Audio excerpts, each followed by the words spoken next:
Hello and welcome to the Perspectrum. I'm Michael Bloom.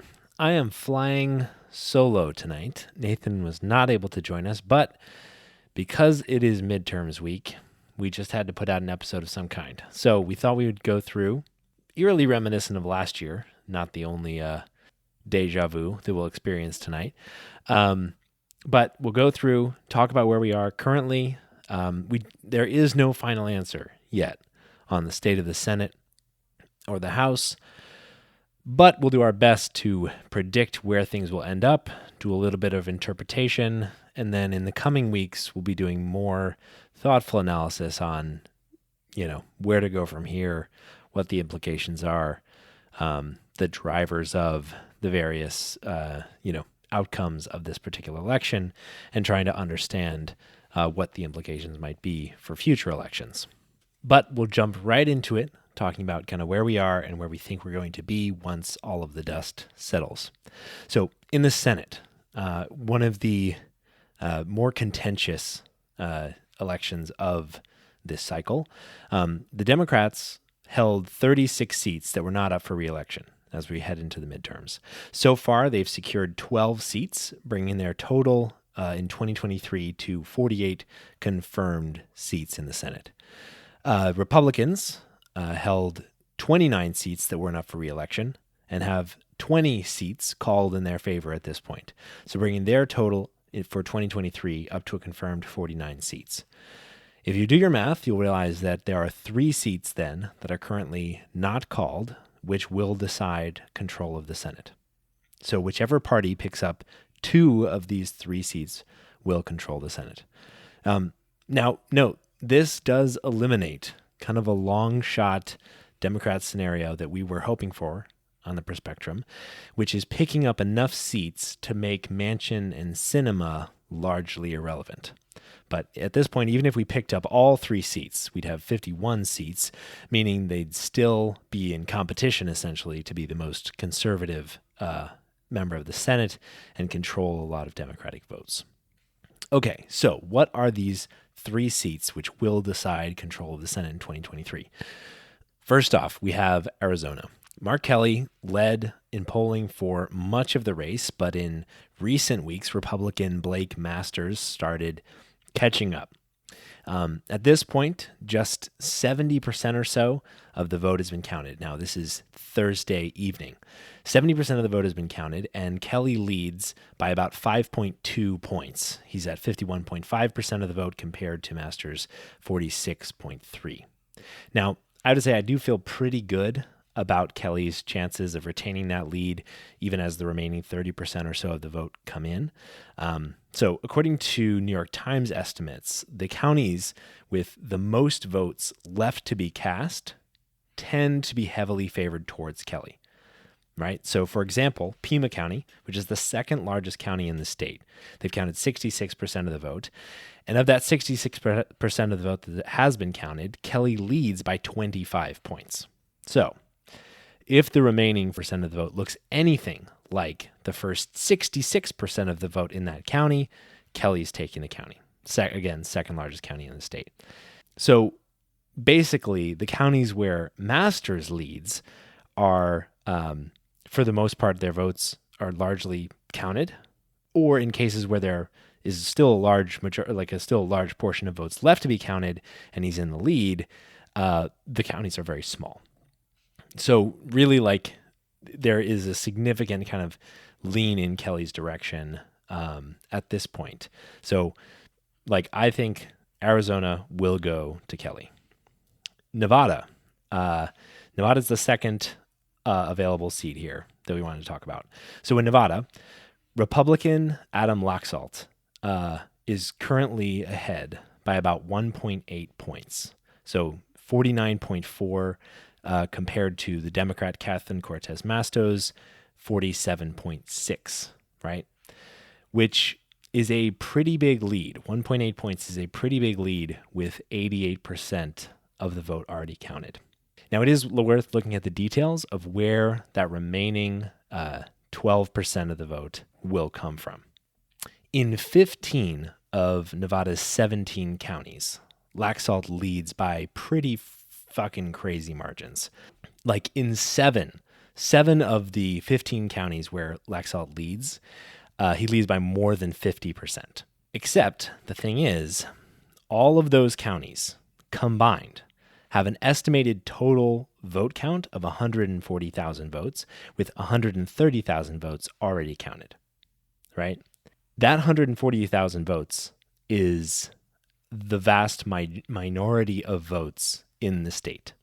For example, the largest county in the state, right? There's only two other counties that don't already have Laxalt as like the far and away the leader in those counties. So only two other counties, and those two counties, one has 195,000 estimated total votes, and the other has 691,000 estimated total votes. So the math here really matters because in total, his 15 counties create less total votes than the second largest county in the state. So the population is really heavily concentrated there, which matters for the Senate. So Cortez Masto leads in Clark County, which contains Las Vegas and is the largest county in the state. And there she leads by 5%. Now, in terms of the estimated vote, that county, as I mentioned, is about 5 times bigger than all of the counties that Laxalt has the lead in put together, right? So Clark County has 88% of the vote already counted. So if her lead held, if that 5% held for the remaining 12% of the vote, then she'd get about 40,000 more votes once they're all counted, and Laxalt would get about 33,000 more votes. So that nets her about 7,000 votes of the 16,000 vote lead that Masto currently has total in the state. This brings us to the second largest county in the state, Washoe County. Washoe County has estimated 195,000 total votes, and currently only an estimated 77% of the vote is counted. So we've got 23% of the vote left to go, and currently Cortez Masto leads, but only by about a quarter of a point. So if this were to hold, right, if her quarter of a point were to hold for the remaining 23% of the vote, she would lose the seat. So, unfortunately, Cortez Masto has just 2 potential paths to victory in Nevada, or she could have some combination of the two. So, she could double her lead in Clark County for the remaining 12% of the vote. So, if as they continued counting, her lead expanded to be an 11% lead in Clark County, she would win the seat. Alternatively, her lead in Washoe County, as they remain and counted the next 23% of the vote, her lead in that county could expand to 13%. Now, both of these are pretty unlikely outcomes. Unless there's like some kind of significant underlying bias, it would be very, very unlikely that her lead would go up by that much over such a small minority of those votes. They'd basically have to almost entirely go to her.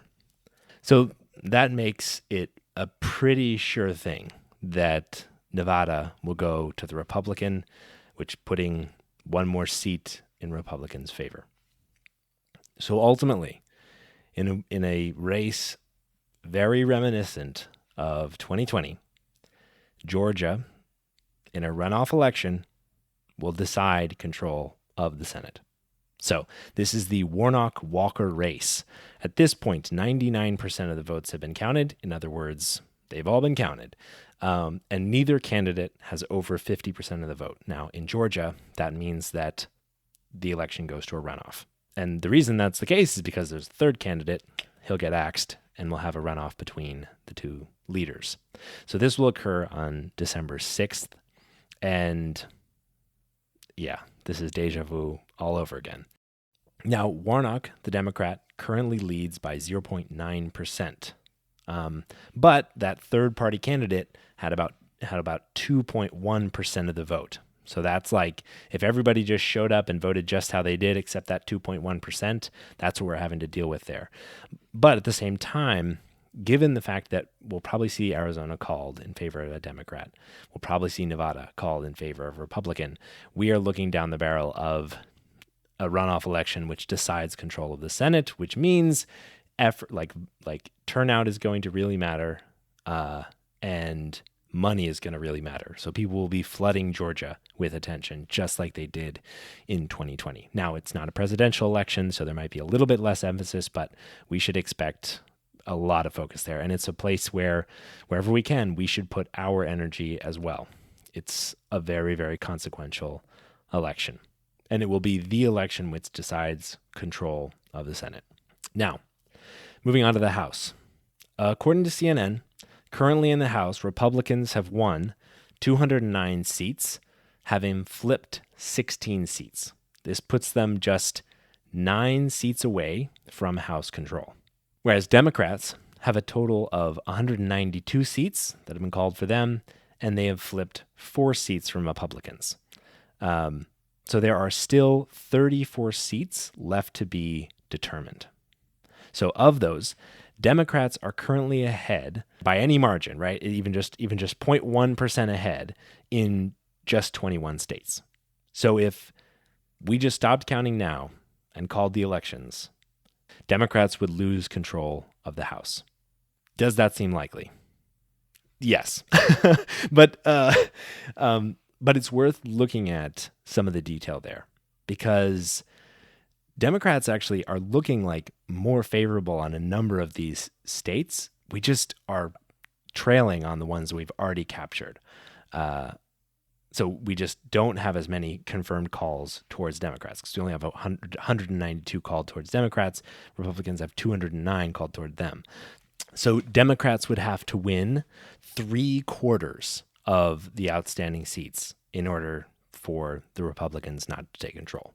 So even though we seem to be doing pretty well in the outstanding states, there's almost no way we're going to make it to that 3/4 mark. So in 3 of the 34 states, Republicans are leading by 10% or more in the polls. These are very safe to call for Republicans. But 7 seats have Democrats leading by 10% or more in the counted votes. Now, looking at that range of a lead of between 5 and 10%, Republicans have 2 seats in that range, and Democrats have 4 seats in that range, right? So we've got more sure things than Republicans do.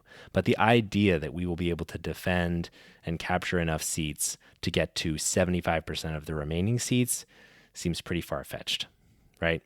That means that if all of those seats, right, all the people with 5% or more of a lead are sure things, that means that the remaining 18 seats, Democrats could only lose 3 of those and retain the House.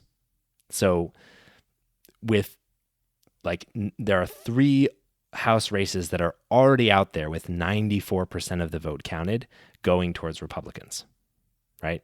So once we account for all of the seats that are sure, kind of basically sure things in either direction, then the Democrats can only lose 3 seats, and those are already pretty much going towards Republicans. So my prediction is pretty freaking solid that Republicans will control the House.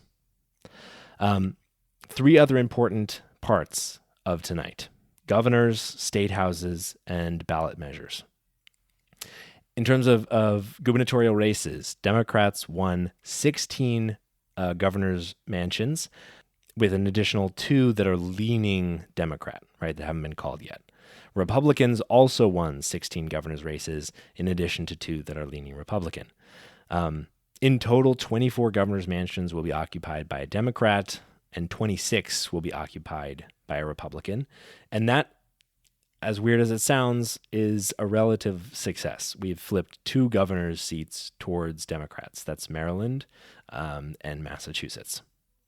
In terms of state houses, however, 13 state governments in total, right? State houses and governor's mansions, 13 will be controlled by Democrats. 19 state governments will be controlled by Republicans, and 17 are either split or too early to call. So as we all are all too aware these days, who sits in the governor's mansion and who runs the state houses is really important. But one of the things that can help mitigate the influence of that is ballot measures. and specifically like amendments to state constitutions. So there is some good news on that front. As we've talked about before, many popular Democratic proposals are pretty popular with Republicans. And so when you just ask people, do you think if this is a good idea, it tends to come out in the right direction a lot of times. So 3 states legalized marijuana for recreational use. That's Arkansas, Maryland, and Missouri. On the abortion front, California, Michigan, and Vermont all enshrined abortion as a constitutional right in their state constitutions. And Kentucky, of all places, voted against a measure which would clarify that nothing in their state constitution could be construed to protect the right of an abortion. Good news on California, Michigan, and Vermont, although not surprising. And on the Kentucky front, surprisingly good news, although not as good as one would wish. In terms of voter protection, Connecticut voted to allow early voting, which amended their state constitution, and Nevada implemented ranked choice voting and open primaries. Very cool to see ranked choice voting in Nevada. In terms of minimum wage, Nebraska and Nevada both increased their minimum wage, Nebraska to $15, Nevada to $12. And then Oregon, on the healthcare front, enshrined the right to healthcare in their state constitution. This was a freaking exciting midterms. There will be a lot of implications coming out of this. Mostly, I think, because of like the narrative going into it and a lot of the expectations going into it. So most of the media coverage has been focused on the Democrats' relative overperformance relative to polls leading into the midterms, relative to previous midterm elections when the party in power had a particularly unpopular president, which Joe Biden is. So much of the coverage has focused on how well Democrats did. On this show, though, we don't care all that much about D's and R's as we do about policy. And in this regard, we all lost. If our predictions come out right, we all lost, right? We kept control of the Senate, which will help a little. We lost control of the House, and therefore we lost the ability to implement pretty much anything. The House will make a mockery of itself, will attempt to make a mockery of this administration, and it will cut off paths to policy progress altogether. Lots of media coverage is also focusing on this as like a referendum on Trump or Trumpism, and they're talking a lot about Ron DeSantis and his 2024 run and all of the success that Republicans had in the South and specifically in Florida. One thing to call out here, and I'm sure we'll get into it more later, is I think that narrative misses a really key thing. It's even if you take it at face value that this was a rejection of Trump because many of Trump's endorsed candidates lost, even if you take it as a rejection of, pushes to undermine our electoral system because a lot of Stop the Steal candidates lost, it is clearly not a rejection of extreme conservatism. Many extreme conservatives won all over the place. And so we've talked about before how Donald Trump was an incredibly harmful president, but a crafty, thoughtful, intelligent, true believer could be much worse. And so someone like Ron DeSantis would be really bad. And it looks like even if we were to say this stacks up to Trump not getting elected in 2024, it in no way amounts to a success for Democrats. It in no way amounts to a success for people who value progressivism and policy priorities and stuff like that. Fundamentally, the conservatism that Ron DeSantis embodies, if he or many of these other people were to become president or to control our Congress, would be extremely harmful. So what's next? We have to focus on the Georgia runoff. In terms of what this means for 2024, good question. It's still too early to know, but we'll be back very soon to talk more about the midterm elections, the implications, what we predict for the future, and what we need to do next. So thank you so much for listening to this special midterm solo show on the Perspectrum, and you'll hear from us again next week.